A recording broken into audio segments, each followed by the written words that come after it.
tungkol dito kay Martin at Hani Lacuna. Ito post po ni Crisette Chu. Okay, salamat po. Pahiram muna ng iyong at napakaganda nitong pinost ni Crisette Chu sa kanyang Facebook. Maraming salamat po. Pahiram muna. Martin Luther King. Uy, grabe si Martin Luther King. Martin Luther King, bakit niyo po pinangalan sa tatay niyo yung cancer center ng Ospital ng Maynila po? Pera ba ng pamilya niyo po yung pinagpatayo ng cancer center? Bakit nakapangalan sa tatay niyo?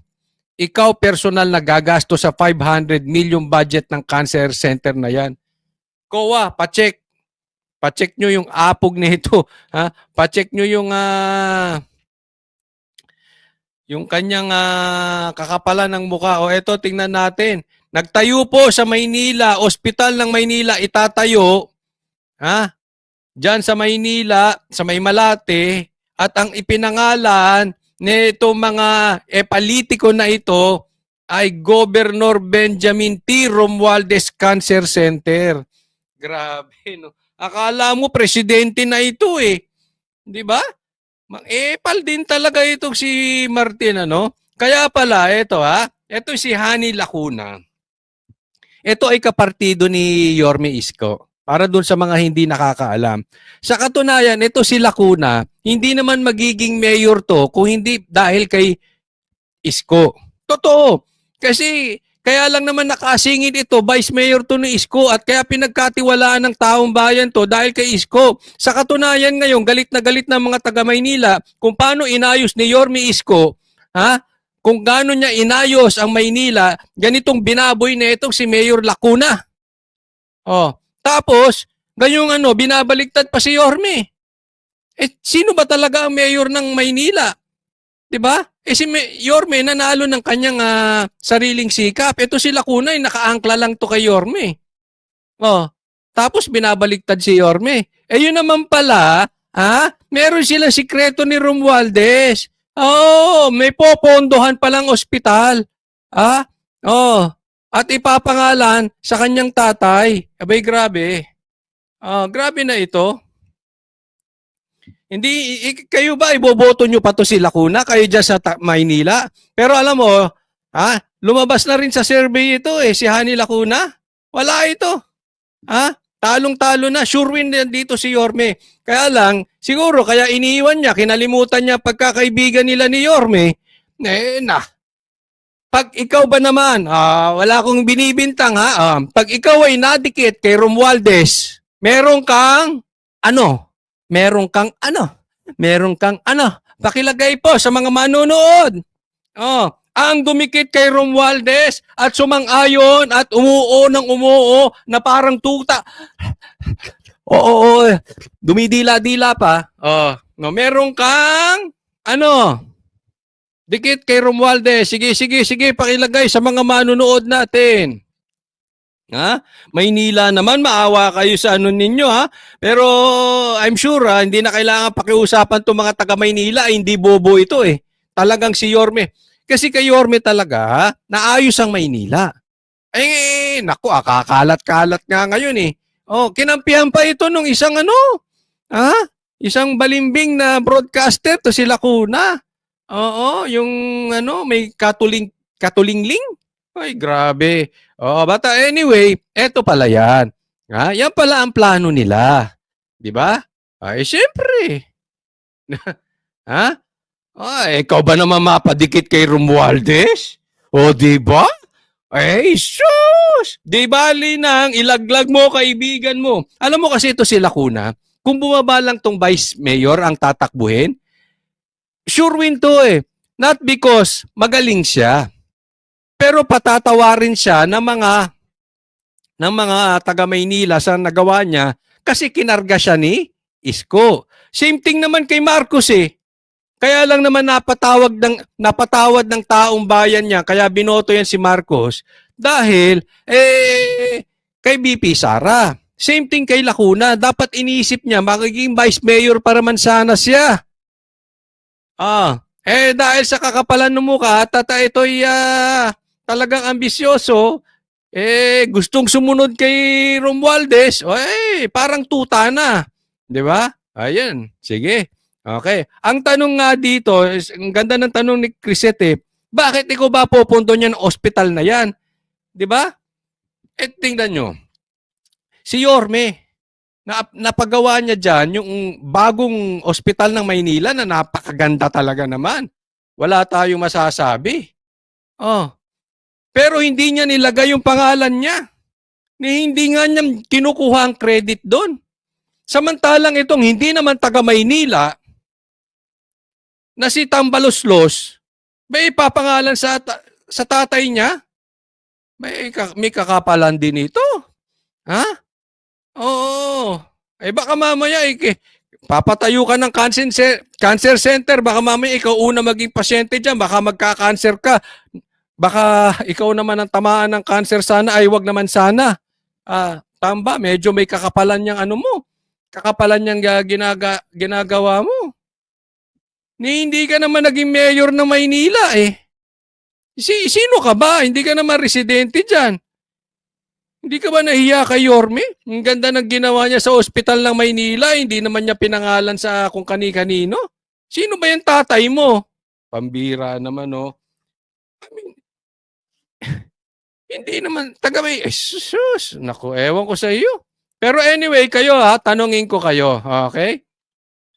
Etong mga ito, markahan nyo na.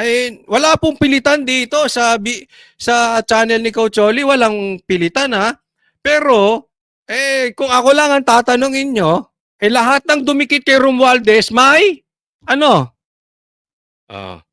lahat ng dumikit kay Romualdez, may, kaya, hindi ko susuportahan at hindi ko iboboto. At diyan po ang sinasabi ng marami, alam mo, ang dami kong nakakausap na tao Ang daming mensaheng dumadating sa akin. Ang daming nagme-message. Sabi niya, Coach, boycott natin. Lahat ng dumikit kay Tamba, wag nating iboto. Sabi ko, marunong ka pa sa akin. Bakit mo ako dinidiktahan? Pero yan talaga gagawin ko. Kaya kayo, hindi ko kayo dinidiktahan Pero naman, mga tagay Maynila, huwag nyo lang iboto itong mga ito. Lalo na congressman. Nako, bira. Kasi ang congressman, pag dikit kay Romualdez, pagdating doon, babanatan lang ang Duterte, wala namang ginagawa. Di ba? Ano ba ang trabaho ng congressman? Gumawa ng batas? O maging judge? O mamigay ng ayuda, kumulekta ng pera para may pang-ayuda? Ginagawa nila, hindi nila trabaho. Gusto nila maging COA, auditor na ng COA. May pambihira naman. Basta bahala kayo. Sabi ko sa inyo, wala namang pilitan Di ba?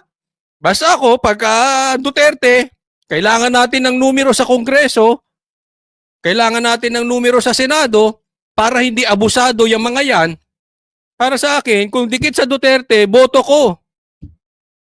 Pero pag dikit kay Romualdez, anong gagawin yan?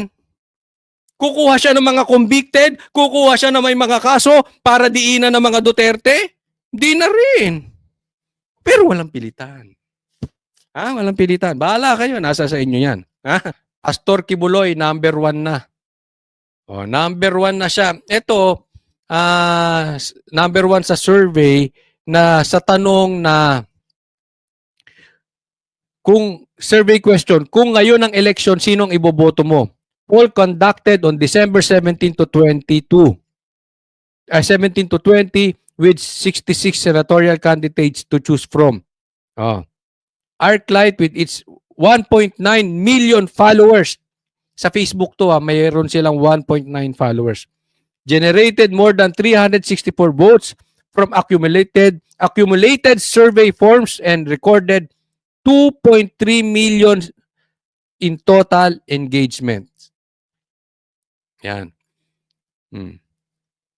Kung ngayon ang eleksyon, sino ang iboboto mo? Number 1, Bongo. Number 2, De La Rosa. Number 3, Pastor Kibuloy. Sa katunayan, meron pa tong isa. na tanong. Yung isang tanong, asan na yun? Wait, saglit lang ha. Yung isang tanong, kung laban sa korupsyon, sino ang iboboto mo? Eto, tingnan naman natin. Ang isang tanong. On zero corruption, sino ang sa tingin mo makakapagsulong ng zero corruption sa Pilipinas? Number 1, ewan kung makikita nyo. Ay, hindi makita. Yan. Ilalagay ko na lang yung link mamaya. Number 1, si Pastor Kibuloy. Kung ang pag-uusapan, corruption, number 1 si Pastor Kibuloy. Yan, according sa survey nitong ArcLights ba to? Ayan. Thank you Alam mo, ngayon, kung ngayon ng eleksyon, sino ang iboboto mo? Pangatlo si Pastor Kibuloy. Number 1 si Senator Bongo, tapos si Bato. Alam mo, bagamat ito ay sinasabi, this is not an official survey, no? Ito ay sa Facebook ng page nitong ArcLights na to. Ako naniniwala totoo ito. Sino pa ba ang makakapag-solve ng korupsyon? Sino ba mapapagkatiwalaan nyo? 'Di ba? Totoo naman Bongo, De La Rosa, Pastor Kibuloy, Willie Ong, Marcoleta, Mata, Jimmy Bondoc, Big Rodriguez. Yung mga yan, okay lahat yan Kanino ipapagkatiwalaan na walang korupsyon? Kay Lacson? Kay Tito Soto? Kay Recto? Kay Honasan? 'Di ba? Kay Aimee?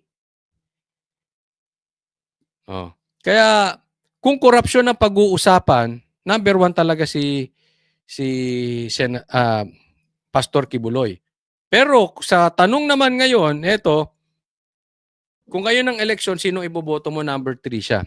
And naniniwala ako dito Kasi alam mo, ang survey minsan, talagang ang malakas nasa social media na. Andyan na po talaga ang taong bayan. But anyway, again, hikayatin ko lang po kayo, no? Na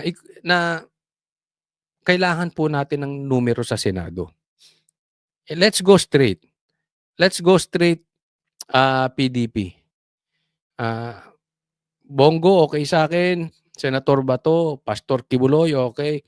Marcoleta, okay. Willie Ong, okay. Mata, okay. Jimmy Bondoc, okay. Attorney Vic, okay. Yung mga yan, okay sa akin yan. Ben Tulfo, okay pa nga No? But, yung numero, I hope na uunawaan nyo po. You know guys, this is our last dance. Sana wag tayo magkamali gaya nung pagkakamali nung iba sa inyo kasi kami hindi naman sumuporta kay BBM. Again, hindi ko po kayo sinisisi, pero sana po wag na po tayo magkamali. Dahil masakit po dahil sa ating pagkakamali, sa inyong pagkakamali, sa ibang pagkakamali ng ating kababayan, ang laki ng problema ng bansang Pilipinas. Nauubos na po ang pera natin, yung gold reserve natin, nauubos na, ang taas ng dolyar, ang taas na ng gasolina. Talagang grabe na po ang nakawan sa bansang ito. Dahil lang sa pagkakamaling na boto. And kung ipapagpatuloy natin ito, kung hahayaan yung manalo ang numero, yung mga kaalyado ni Martin at ni Marcos mananalo sa Senado at mananalo sa Kongreso, para nyo nang nilaglag si BP Sara. Parang iniwan natin ang mga Duterte. Sana po, let's go straight. Yung mga talagang hindi iniwan si PRRD. Lalong-lalo na itong si Pastor Kibuloy, Bato de la Rosa at Bongo. At marami pa rin namang iba. Si Marcoleta, Jimmy Bondoc. Yan yung mga talagang solid kahit magkabaliktaran. Hindi iiwanan ang mga Duterte. At iba pa. Gaya nila Attorney Vic na talaga namang nandiya-diyan yan na sa tabi yan ng mga Duterte. So, sana pumasok po sa dibdib natin at utak natin na very crucial po ang 2025 election. Wag na po nating biruin.